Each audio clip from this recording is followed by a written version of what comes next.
Three knocks echoed from inside the crematorium chamber at 2:47 a.m., and I knew with absolute certainty that nothing living could be in there. I've been a funeral director for 18 years, third generation in my family's business, and I've heard every sound a funeral home can make at night.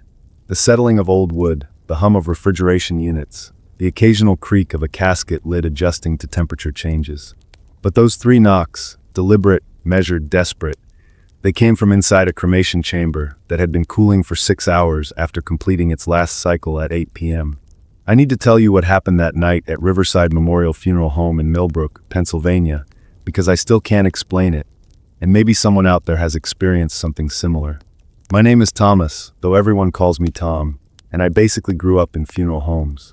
My grandfather started our family business in 1952, and my father took over in 1981. I joined officially in 2005 after getting my mortuary science degree. People always ask if working with the deceased bothers me, and honestly, it never has. Death is natural, peaceful even. I've always found comfort in helping families through their darkest moments, giving their loved ones dignified final arrangements. That Tuesday night in October started like any other. I was alone in the building, finishing paperwork for the week's services. We'd had an unusually busy month, and I was behind on cremation certificates. The funeral home sits on a quiet street, surrounded by oak trees that had just started dropping their leaves. The building itself is old, built in the 1920s, with thick walls and heavy doors that block out most street noise. Around 2:30 a.m., I decided to do my final walkthrough before heading home. It's something I always do, check that all doors are locked, lights are off in the viewing rooms, and everything in the preparation room is properly stored. I saved the crematory for last, as I always do. It's in the basement, accessed through a heavy steel door that we installed in the 1990s when we added the cremation facility. The moment I opened that door, I felt something was different. The air felt heavier somehow, like before a thunderstorm, even though we were in a windowless basement. The crematory room isn't large, maybe 400 square feet, with our single retort cremation chamber taking up most of one wall. The control panel glowed softly in the darkness, showing the temperature had dropped to 289 degrees Fahrenheit, completely normal for the cooling cycle. I flipped on the overhead fluorescents, and everything looked exactly as Craig, our crematory operator, had left it. The stainless steel surfaces were clean, the floor swept, the logbook sitting closed on the desk. I walked over to check the log, confirming the last cremation had ended at 8:04 p.m. Mrs. Eleanor Patterson, age 87. Her family would be picking up the ashes tomorrow afternoon. That's when I heard the first knock. It wasn't loud, but in that silent basement, it might as well have been a gunshot. A single, solid knock that seemed to come from inside the retort. I froze, my hands still on the logbook. My rational mind immediately started explaining it away, metal contracting as it cooled, maybe a piece of bone fragment settling. These are sounds I've heard thousands of times. But then came the second knock, and the third. These weren't random sounds of cooling metal.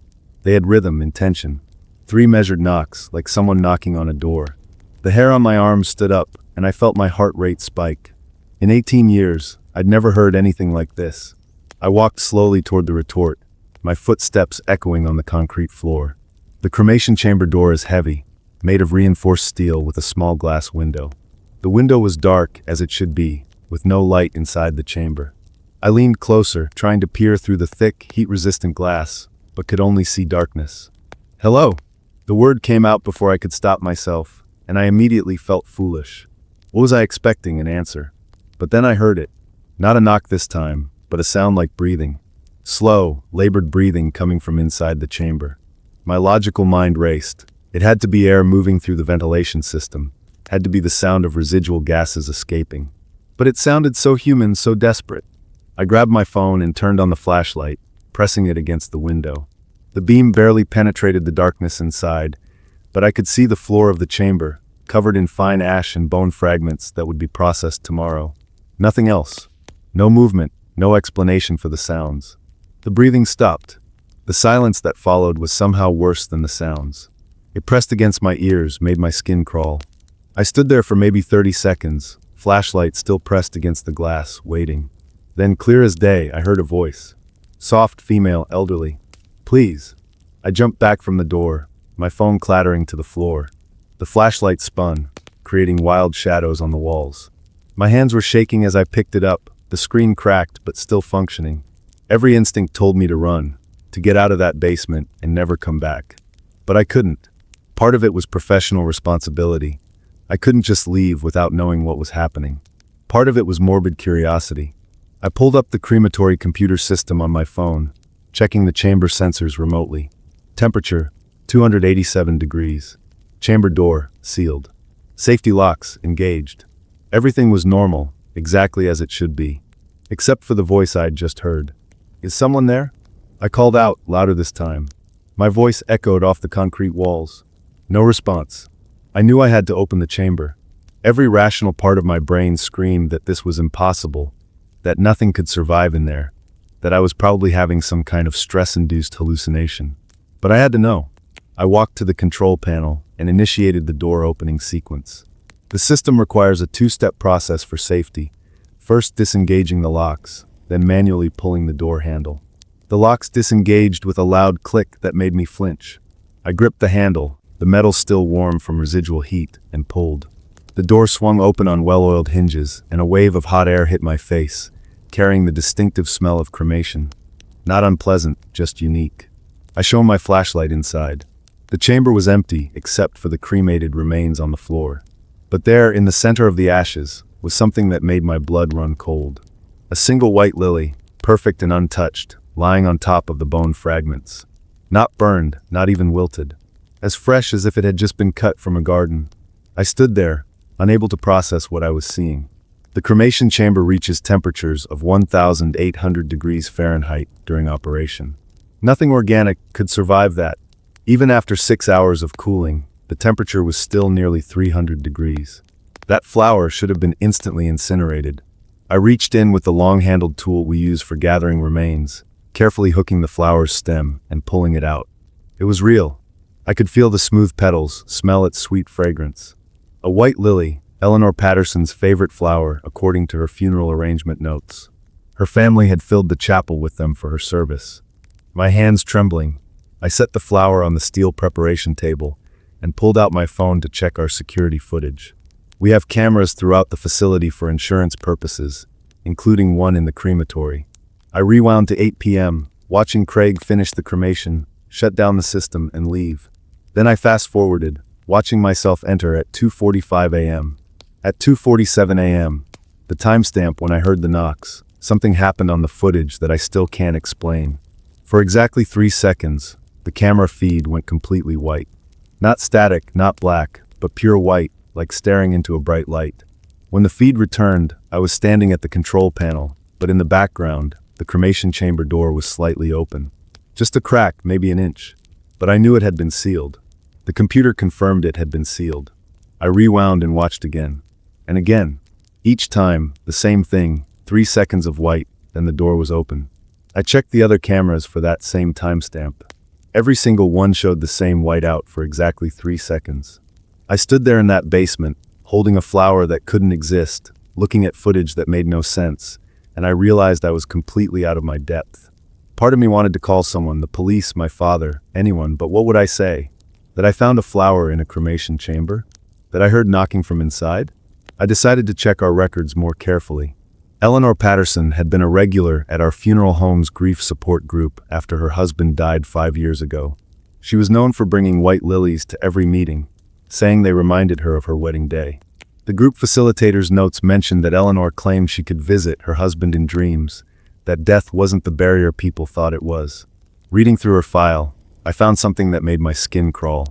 In her prearrangement meeting 6 months ago, she'd made an unusual request. She wanted to be cremated with a white lily, but her family had refused, saying it wasn't necessary. The funeral director's notes indicated she'd been quite insistent, almost desperate, saying the flower was her way back. I looked at the lily on the table, its petals seeming to glow under the fluorescent lights. Was this Eleanor's lily? Had she somehow? No, I couldn't even complete the thought. It was impossible. But then I remembered something else. 3 knocks. In funeral traditions across many cultures, 3 knocks represent the soul's departure. 3 knocks to announce leaving one world for the next. My grandmother, who was deeply superstitious, always said that 3 knocks meant a spirit was seeking permission to cross over. I picked up the lily, and as my fingers touched the stem, I felt a sudden warmth spread through my hand. Not burning, but comforting, like holding hands with someone you love. And for just a moment, I could swear I smelled perfume, old-fashioned rose water, the kind elderly ladies wore to church. The temperature gauge on the retort suddenly beeped. I looked over to see the display reading something impossible. The temperature inside the sealed, empty chamber was rising. 290 degrees, 295, 300. The system wasn't on. There was no flame, no activation of the burners. But the temperature kept climbing. I backed toward the door, still clutching the lily. The temperature hit 350 degrees, then 400. The metal door of the chamber began to glow faintly red. I could hear something inside, not knocking this time, but a sound like wind, or maybe voices, many voices speaking at once in languages I couldn't understand. At exactly 451 degrees, everything stopped. The temperature plummeted back to normal in seconds. The sound ceased. The glow faded. The only evidence that anything had happened was the lily in my hand and the cracked screen of my phone. I stood there for another 10 minutes, waiting for something else to happen, but the crematory had returned to its normal, silent state. Finally, I placed the lily carefully in a box and left the basement, making sure to lock the door behind me. I didn't finish my paperwork. I didn't do my final security check. I just left. The next morning, I arrived early, before Craig or any other staff. I went straight to the basement, half expecting to find everything normal, to discover I'd had some kind of breakdown. But the lily was still there in its box, still fresh, still impossible. The security footage still showed those 3 seconds of white. When Craig arrived, I watched him prepare for the day's cremations. He went through his normal routine, checking the chamber, preparing the equipment. He didn't notice anything unusual, didn't comment on any residual ash being disturbed. When he processed Eleanor Patterson's remains, everything appeared normal. The family received their urn that afternoon, never knowing what had happened the night before. I kept the lily. I pressed it between the pages of a heavy book, thinking it would wilt and dry like any normal flower. But it didn't. 3 weeks later, when I checked, it was still as fresh as the night I found it. The white petals hadn't yellowed, the stem hadn't brittled. It remained perfect, suspended in time. I started researching similar incidents, spending hours on forums and databases for funeral professionals. I found 3 other cases, one in Japan, one in Scotland, and one in New Mexico, where crematory operators reported finding objects inside chambers that should have been destroyed, a gold ring that should have melted, a piece of paper with writing that should have burned, a child's toy that should have been reduced to ash. In each case, the items were connected to strong emotional attachments, final wishes that weren't honored. The Japanese case was particularly interesting. A crematory operator in Osaka found an origami crane inside a chamber after cremating an elderly man. The man's daughter later revealed her father had spent his last weeks folding origami cranes, believing that if he folded 1,000, he would be granted a final wish. He'd only completed 999 before dying. The crane found in the chamber was made from paper that didn't match any in the man's collection. It was older, yellowed, with writing in his deceased wife's hand. These stories made me reconsider everything I thought I knew about death and what comes after. In 18 years of working with the deceased, I'd become comfortable with death as a biological process, the cessation of bodily functions, the beginning of decomposition, the reduction to base elements through cremation. But what if there was more? What if consciousness, love, or what could sometimes transcend the physical destruction of the body? I never told anyone at the funeral home about that night. How could I?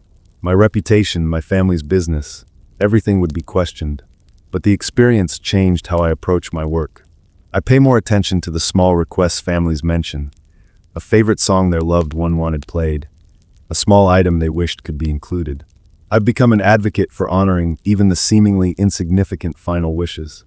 6 months after the incident, I was preparing for another late night at the funeral home when Craig knocked on my office door. He looked uncomfortable, shifting from foot to foot. "Tom," he said, "I need to tell you something weird. Last night, when I was cleaning the retort after the Johnson cremation, I found something." He pulled out his phone and showed me a photo. There, in the center of the ashes, was a small silver locket, completely intact. "The family mentioned Mr. Johnson wanted to be cremated with his wife's locket," Craig continued, "but they couldn't find it after he passed. They figured he'd lost it in the nursing home." He paused, looking at me carefully. "Tom, That locket should have melted at 1,800 degrees. The chain should be gone, the photos inside destroyed. But look at it. In the photo, I could see the locket was perfect, even open, showing 2 tiny photographs inside. A young couple on their wedding day, smiling at the camera from 70 years ago. "What did you do with it?" I asked. "I gave it to the family," Craig said. "Told them it must have been in his pocket and somehow survived. They didn't question it. They were just happy to have it." He paused again. "Tom, this isn't the first time. I've found 3 other things over the past year. A wedding ring, a military medal, and a rosary. All things the families mentioned the deceased wanted to be cremated with but couldn't locate." We stood there in silence for a moment, 2 professionals facing something our training never prepared us for. "Do you think," Craig started then stopped, "do you think they come back for them? The things that matter?" I thought about Eleanor Patterson's lily, still fresh in my desk drawer. "I don't know," I said honestly. "But I think there's more happening in that chamber than just the reduction of organic matter to ash." Craig nodded slowly. "I've started saying a small prayer before each cremation," he admitted, "asking them to take what they need for their journey." "Sounds crazy, right?" "No," I said. "It doesn't sound crazy at all." After Craig left, I sat in my office thinking about all the cremations we'd performed over the years. How many final wishes had we unknowingly honored? How many spirits had returned to claim what was theirs? The cremation chamber, I realized, wasn't just a place of ending. It was a threshold, a door between worlds that sometimes, inexplicably, opened both ways. I still work at Riverside Memorial. I still do late-night paperwork sessions, though I avoid the basement after 2 a.m. now. The lily remains in my desk drawer, a reminder that death isn't as final as we think, that love and will can transcend the physical laws we take for granted. Sometimes, when I'm alone in the building, I hear things, footsteps in empty hallways, doors closing softly, whispered conversations in viewing rooms long after the mourners have gone home. I don't investigate anymore. I've learned that some mysteries are meant to remain unsolved, that the boundary between life and death is more fluid than we understand. The families we serve often ask me if I believe in an afterlife, if their loved ones are at peace. I used to give them standard comforting responses about memories living on and love being eternal. Now I tell them something different. I tell them that in my experience, death is not an ending but a transformation, that the bonds we forge in life don't simply disappear when the body fails. And when they ask how I can be so sure, I think about that impossible lily, about the knocking from inside the chamber, about the voice asking please. I think about all the objects that survived destruction, returning to those who needed them most. I've seen things, I tell them simply, things that convince me your loved ones are not lost. They're just elsewhere. And sometimes when the need is great enough, when love is strong enough, the boundary between here and there becomes very, very thin. Last week, we had another incident. A family brought in their grandmother, a woman who had spent her last years knitting blankets for premature babies at the local hospital. She'd been working on one final blanket when she passed, leaving it unfinished. The family decided to cremate her with her knitting needles, saying she'd want to finish her work in heaven. The next morning, Craig found something in the ashes. Not the needles, which had melted as expected, but a small, perfectly knitted square of fabric, about 4 inches by 4 inches, made from material that shouldn't exist. Threads that looked like spun moonlight, delicate but impossibly strong. When he picked it up, he said he felt warmth spread through his hands and smelled lavender, the grandmother's favorite scent. He brought it to me, and we stood there in my office, looking at this impossible piece of knitting. Without speaking, we both knew what to do. We drove to the hospital together and left the square in the premature baby ward, tucked into the blanket of the smallest, most fragile infant. The nurses found it the next morning, and though they couldn't explain it, they said the baby's condition improved dramatically overnight. These experiences have taught me that our role as funeral directors extends beyond what's written in our textbooks and regulations. We're not just preparing bodies for disposal or comfort for the living. We're facilitating passages, honoring contracts between souls and the universe that we barely understand. I've started keeping a special logbook, separate from our official records. In it, I document every impossible thing, every object that survives cremation, every unexplained sound, every moment when the veil between worlds seems to lift. So far, I have 43 entries. 43 instances where the laws of physics bent, where love proved stronger than death, where the impossible became undeniable. The lily is still in my drawer, still fresh after all these months. Sometimes I take it out and hold it, feeling that same warmth in my hands, smelling that faint rose water perfume. I've thought about having it analyzed, seeing if science can explain its existence, but I always stop myself. Some things aren't meant to be dissected and explained. Some things are meant to be witnessed and accepted. Eleanor Patterson's family still brings white lilies to her grave every Sunday. They have no idea that she got her final wish, that somehow, against all logic and science, she took her lily with her into whatever comes next. But I know, and Craig knows, and maybe that's enough. Working in this industry, you'd think I'd become desensitized to death, see it as just another biological process. Instead, these experiences have made me more sensitive to the profound mystery of human consciousness, the power of will, and the bonds that connect us beyond the physical realm. Every person who comes through our doors has a story, unfulfilled wishes, connections that death doesn't sever. Now, when I prepare someone for cremation, I whisper to them, "Take what you need. Complete what was left unfinished." Maybe they hear me, maybe they don't. But the instances keep happening. The impossible objects, the unexplained phenomena, the little miracles that suggest consciousness persists in ways we don't understand. The skeptics would say I'm imagining things, that stress and late nights are creating hallucinations. They'd explain away the lily as a prank, the security footage as a glitch, the other objects as mistakes in observation. And maybe they're right. Maybe there's a logical explanation for everything. But late at night, when I'm alone in the funeral home and I hear footsteps in the empty chapel, when I smell flowers in the sterile preparation room, when I find another impossible object in the cremation chamber, I know better. Death is not the end. It's a door, and sometimes, for reasons we may never understand, that door opens both ways. The 3 knocks I heard that night weren't just sounds of cooling metal. They were Eleanor announcing her return, seeking permission to retrieve what was rightfully hers. And in finding her lily, in witnessing its impossible existence, I was given a gift, the absolute certainty that we are more than our physical bodies, that love and will can transcend the boundaries of death. I still hear those knocks sometimes, always in sets of 3, always late at night. But I'm not afraid anymore. I understand now that they're not threatening or frightening.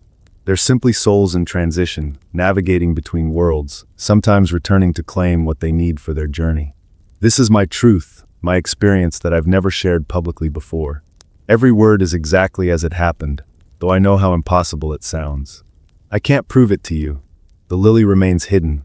The footage was corrupted when I tried to copy it, and the other witnesses have their own reasons for staying silent. But maybe, if you work late at night in a quiet building, if you've ever felt a presence when logic says you're alone, if you've ever experienced something that science can't explain, you'll understand. Death is not what we think it is. The boundary is thinner than we know. And sometimes, in cremation chambers and funeral homes, in hospitals and homes, the impossible becomes possible. Even now, as I write this in my office at 3 a.m., I can hear something in the basement. Soft knocking, rhythmic and purposeful. 3 knocks, then silence. 3 knocks, then silence. Someone else has come back for what they need. And tomorrow, Craig will find another impossible object in the ashes, another piece of evidence that love transcends death. What do you think happens when that cremation chamber door closes for the final time? Do you really believe it's the end? Or is it possible, just possible, that sometimes they come back, retrieving what matters most, completing unfinished business, proving that consciousness, love, and will are stronger than the flames that consume our physical forms? I know what I believe. I've held the evidence in my hands, felt the warmth of spirits passing through, witnessed the impossible become real. And every time I hear those 3 knocks echoing from the cremation chamber, I'm reminded that death is not the final word. It never was. Even now, I wonder if anyone else has experienced this. What do you think?